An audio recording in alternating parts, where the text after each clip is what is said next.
नमस्कार विद्यार्थी मित्रांनो, आरव्हीडी अकॅडमी या आपल्या आवडत्या यूट्यूब चॅनलमध्ये सर्वांचे स्वागत आहे. विद्यार्थी मित्रांनो, आजच्या व्हिडिओमध्ये आपण मराठी व्याकरणची 50 प्रश्नांची एक महत्त्वपूर्ण टेस्ट घेतलेली आहे. या टेस्टमधील सर्व प्रश्न हे खूपच महत्त्वाचे आहेत. ही टेस्ट सर्वांनी शेवटपर्यंत सोडवायची आहे. व्हिडिओ आवडल्यास व्हिडिओला लाईक आणि चॅनलला सबस्क्राईब करायचं आहे, कारण तुम्हाला अशी महत्त्वपूर्ण व्हिडिओज नक्कीच बघावास मिळतील. तर व्हिडिओला सुरुवात करूया. तर या ठिकाणी प्रश्न क्रमांक पहिला आहे, अंबर या शब्दाचा समानार्थी शब्द खालीलपैकी कोणता आहे? अंबर या शब्दाचा समानार्थी शब्द खालीलपैकी कोणता आहे? तर या ठिकाणी ऑप्शन क्रमांक 4 आहे, विथाक या ठिकाणी अंबर या शब्दाचा योग्य समानार्थी शब्द आहे. प्रश्न क्रमांक दुसरा पाहूयात, दुपारच्या भोजनानंतर अल्पशी निद्रा शब्दसमूहाबद्दल योग्य शब्द आपल्याला सांगायचा आहे. तर या ठिकाणी ऑप्शन क्रमांक 1 आहे, दुपारच्या भोजनानंतर अल्पशी निद्रा म्हणजेच वामकुशी या ठिकाणी आपलं योग्य उत्तर असेल. प्रश्न क्रमांक तिसरा पाहूयात, आरोहण या शब्दाचा आपल्याला योग्य अर्थ सांगायचा आहे. आरोहण हा एक शब्द आहे, तर या शब्दाचा आपल्याला योग्य अर्थ सांगायचा आहे. तर आरोहणचा योग्य अर्थ ऑप्शन क्रमांक 3, वर चढणे या ठिकाणी आपला योग्य अर्थ असेल. प्रश्न क्रमांक चौथा पाहूयात, तिलांजली देणे वाक्यप्रचार योग्य अर्थ आपल्याला सांगायचा आहे. तिलांजली देणे. तर विद्यार्थी मित्रांनो, तिलांजली देणे म्हणजेच त्याग करणे. ऑप्शन क्रमांक 4 या ठिकाणी आपला योग्य अर्थ असेल. प्रश्न क्रमांक 5 पाहूयात, दलाल व रिकामटेकडा हे शब्द खालीलपैकी कोणत्या भाषेमधून मराठी भाषेमध्ये आलेले ते शब्द आहेत? दलाल व रिकामटेकडा हे शब्द खालीलपैकी कोणत्या भाषेमधून मराठी भाषेमध्ये आलेले ते शब्द आहेत? तर हे दलाल व रिकामटेकडा हे शब्द गुजराती या भाषेमधून मराठी भाषेमध्ये आलेले ते शब्द आहेत. प्रश्न क्रमांक 6 पाहूयात, मी चित्रपट पाहत असेन हे वाक्य खालीलपैकी कोणत्या काळामधलं वाक्य आहे? मी चित्रपट पाहत असेन हे वाक्य खालीलपैकी कोणत्या काळामधलं वाक्य आहे? विद्यार्थी मित्रांनो, मी चित्रपट पाहत असेन हे वाक्य अपूर्ण भविष्यकाळाचं हे वाक्य आहे. प्रश्न क्रमांक 7 पाहूयात, मुख्यालय हा शब्द खालीलपैकी कोणत्या संधीचं उदाहरण आहे? मुख्यालय हा एक शब्द आहे, तर तो कोणत्या संधीचं उदाहरण आहे? तर मुख्यालय हा शब्द स्वर संधीचं ते उदाहरण आहे. प्रश्न क्रमांक 8 पाहूयात, ने ए शी हे प्रत्यय खालीलपैकी कोणत्या विभक्तीचे प्रत्यय आहेत? ने ए शी हे प्रत्यय खालीलपैकी कोणत्या विभक्तीचे प्रत्यय आहेत?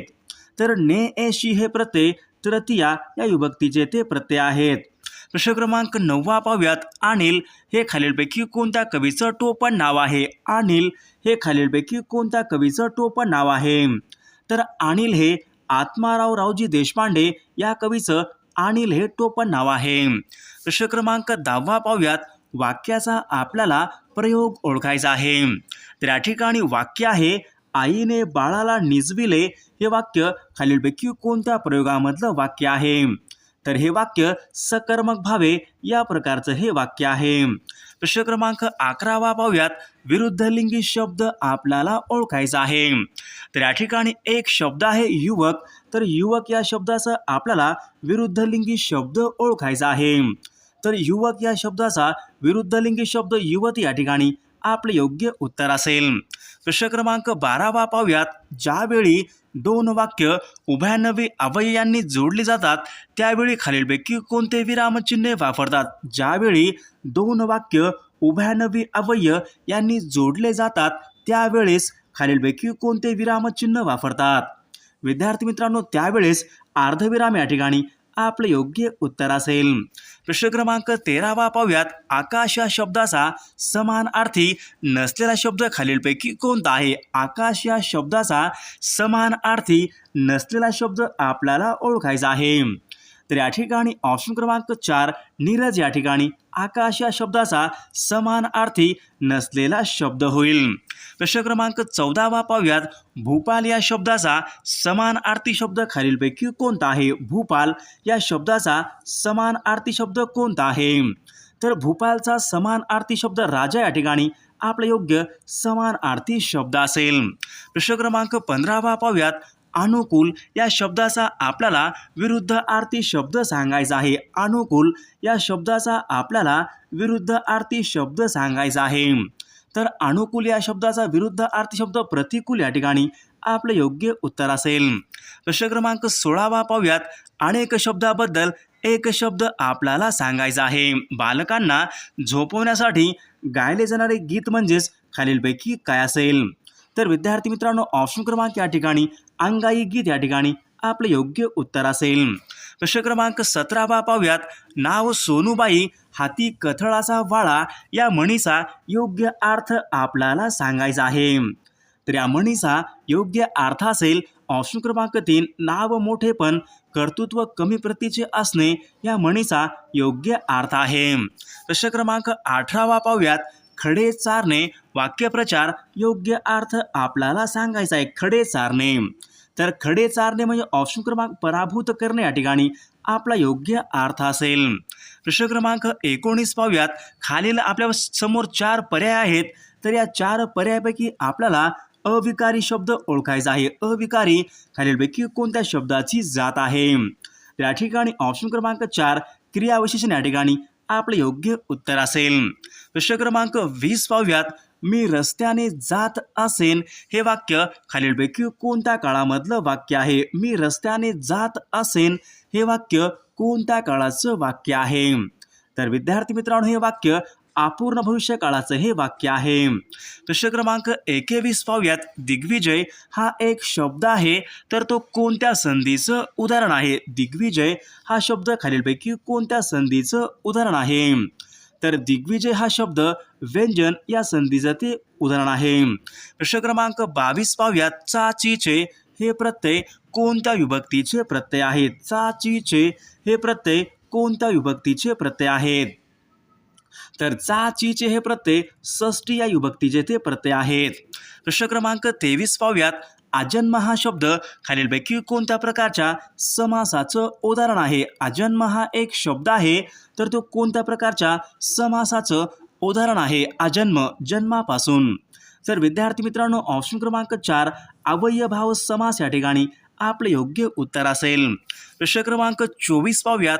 आनल विस्तव पावक हे शब्द कोणत्या शब्दाचे समानार्थी शब्द आहेत? आनल विस्तव पावक हे शब्द कोणत्या शब्दाचे समानार्थी शब्द आहेत? तर हे सर्व शब्द अग्नी या शब्दाचे समानार्थी शब्द आहेत. प्रश्न क्रमांक 25 पाहूयात. अनेक शब्दाबद्दल एक शब्द आपल्याला सांगायचा आहे. तर या ठिकाणी काय विचारले बघा. ज्याच्यावर उपकार केले गेले आहेत असा तो खालीलपैकी कोण असेल? ज्याच्यावर उपकार केले गेले आहेत असा तो खालीलपैकी कोण असेल? तर या ठिकाणी ऑप्शन क्रमांक 3 उपकृत या ठिकाणी आपलं योग्य उत्तर असेल. प्रश्न क्रमांक 26 पाहूयात.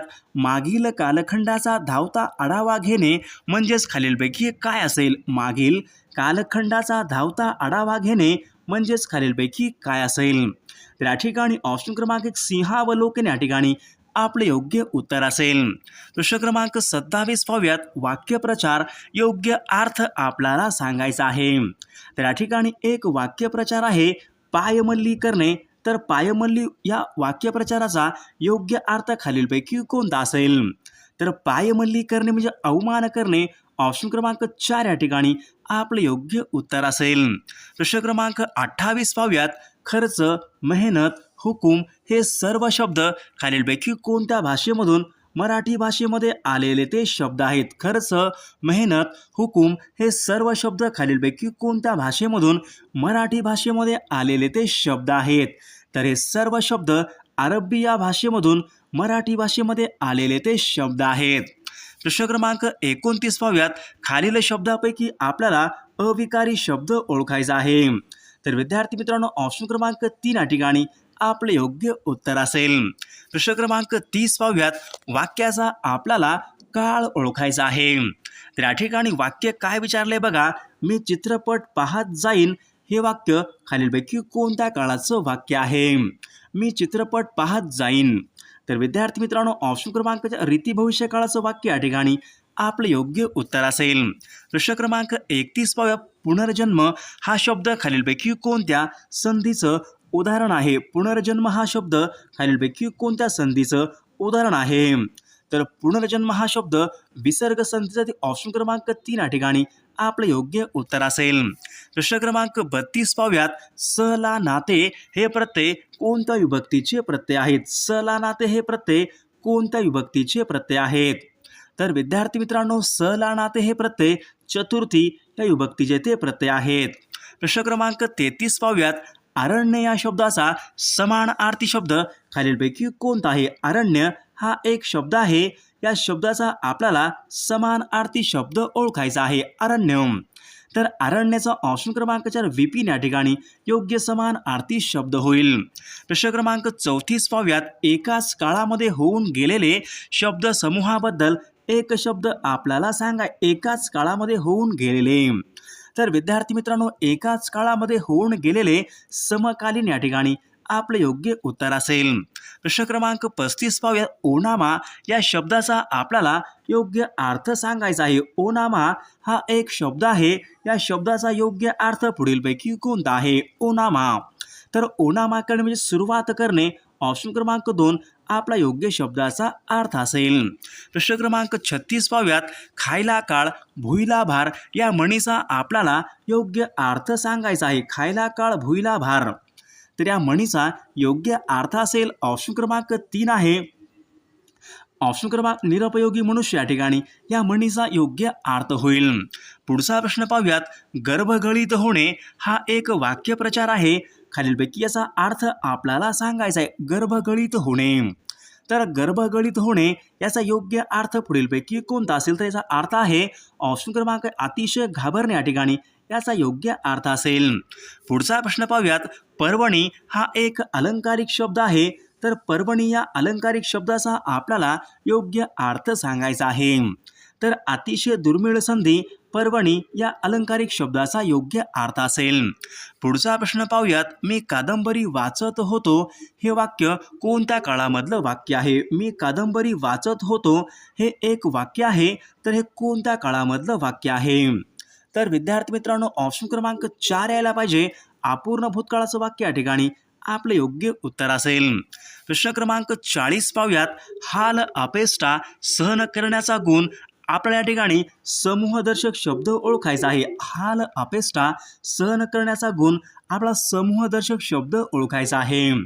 तर हाल अपेष्टा सहन करण्याचा गुण म्हणजेच तितिक्षा या ठिकाणी आपले योग्य उत्तर असेल. प्रश्न क्रमांक 41 पाहूयात. प्रश्न क्रमांक पुढचा पाहूयात. सारंग या शब्दाचा योग्य अर्थ आपल्याला सांगायचा आहे. सारंग या ठिकाणी एक शब्द आहे. तर सारंग या शब्दाचा आपल्याला योग्य अर्थ सांगायचा आहे. विद्यार्थी मित्रांनो, या प्रश्नाचं उत्तर सर्वांनी कॉमेंट करून सांगायचं आहे. सर्वांनी व्हिडिओला एक लाईक आणि चॅनलला सबस्क्राईब करायचं आहे, कारण तुम्हाला अशी महत्त्वपूर्ण व्हिडिओज नक्कीच बघावयास मिळतील. आणि आपल्या टेलिग्राम चॅनलला सर्वांनी जॉईन करायचं आहे. टेलिग्राम चॅनलची लिंक आपल्या व्हिडिओच्या डिस्क्रिप्शन बॉक्समध्ये दिलेली आहे. जर तुम्हाला आमची काही मदत करायची असेल तर तुम्ही आम्हाला थँक्स या बटनाचा वापर करून काही मदत करू शकता.